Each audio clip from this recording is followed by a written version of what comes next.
I wanted to do a quick appraisal. I've been harassed incessantly over the past, I don't know, about a month. And I wanted to give a quick appraisal of my view of the people that harass people online. Okay. And the reason I'm doing this is because I think it's important that people with a purpose in life understand that what people say about you on the internet really doesn't matter worth a crap. Um, a lot of people don't understand this. My persona on the internet is my persona in real life. I don't make any kind of artificial persona for the internet. My views are my views on the internet or in real life. If anything, my persona on the internet might be a tiny bit toned down compared to what it is in real life. And what I've noticed on the internet is a lot of people use the safety of the internet to put on their big boy britches, and they think they're badasses because they get on the internet and they can say anything they want to anybody through the anonymity or the safety of the internet, the distance the internet provides between them and the person they're mouthing off to. And this is always hilarious because it's really insane, the level of stupidity, ignorance, arrogance, narcissistic personality disorder, etc., that expresses itself over the internet. Now, when I first got on the internet, on social media, the first social media site I was ever on was LinkedIn. Many years ago. I would say 2013 was when I first got on the internet on a social media site. And then almost immediately afterward, after I met a young lady named Maria Konovalenko, and I asked her, what can I do to help you spread the knowledge of gerontology, your knowledge of gerontology? She said, start a Facebook account. So from the beginning, my use of the internet initially, prior to social media even, was as a resource to understand things, primarily to do research to make myself healthier. On gerontology, I have my research on gerontology, research on anti-aging, research on basic healthcare, research on things that mattered. Similar to like Dirk Pearson and Sandy Shaw, their book, Life Extension: A Practical and Scientific Approach, was based off of research they did on the internet. At that time, the internet was primarily only for the military and university use and library use and things of that nature. So at that time, the internet was greatly limited to health research and other research, academic research, etc. But my point is unfortunately, a lot of people that otherwise would not shoot their mouths off have been given a platform to shoot their mouths off that unfortunately affects a lot of people in a negative way. And it's not necessarily a bad thing. I think that the internet as a platform for the free expression of ideas is a wonderful thing. It is a wonderful thing. However, instead of being used as a free expression of ideas, it's being used as a platform for two things.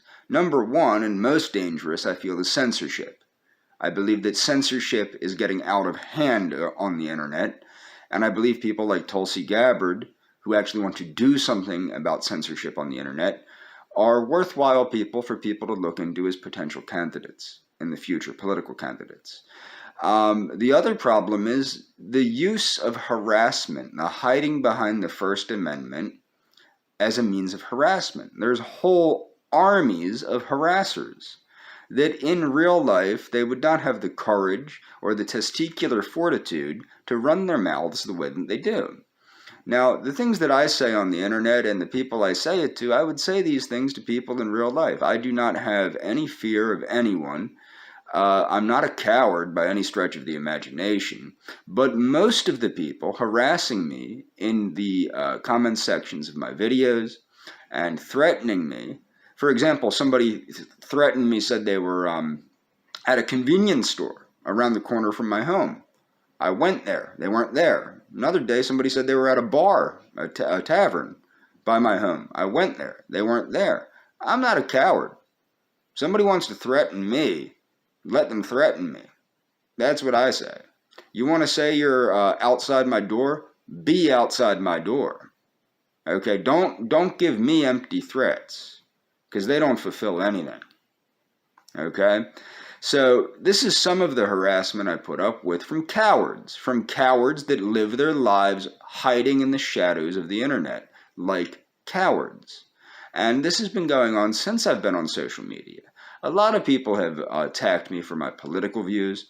Mostly I've been attacked primarily for not necessarily my political views, but defending people that were victims of people that actually share similar political views to me, which eventually caused me to change my political views, because I realized the people that held the similar political views to me are disgusting people, weak people that promote hatred of people based on nothing. They're just very nasty people.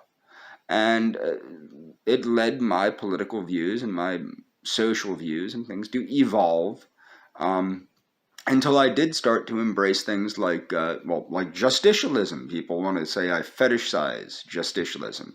No, I agree with justicialism. I agree with the concepts of social justice as expressed in National Socialism, as expressed in justicialism, as expressed in even the USSR, I would say. I accept these concepts of social justice.